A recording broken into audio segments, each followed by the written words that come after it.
লাউ শাক এভাবে কেউ বড়া করে খাইছেন, আমি জানি সবাই খাইছে হয়তো বা, আবার অনেকে নাও খাইতে পারে। আমিও খাইছি এর আগে, তো আজকে আপনাদের সাথে রেসিপিটা আমি শেয়ার করব।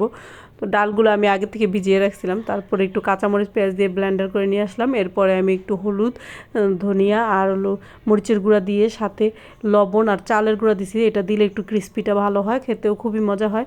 ভালো করে মাখিয়ে এরপরে আমি লাউ পাতাগুলো আমি একটু ভালো করে ধুয়ে সুন্দর করে ছোট ছোট পিস করে নিছি। আমার পাতাগুলো অনেক বড় বড়, মাশাআল্লাহ দিলে, আমার গাছের পাতা, লাগানো গাছের পাতা, তো অনেক বড় বড় পাতা। তো আমি দুই টুকরা করে নিছি।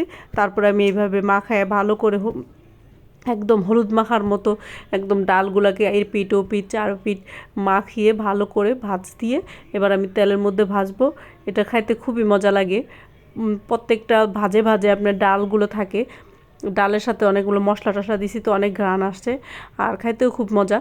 তো আমি যে একটা ভাইঙা খায়া দেখতেছি যে এটা ভিতরগুলো সিদ্ধ হয়েছে কিনা, ভাইঙা দেখাচ্ছি। অনেক গরম, ধরতে পারতেছি না, তো ভিতরে একদম সিদ্ধ হয়ে গেছে এবং খাইতেও সেই মজা হয়েছে।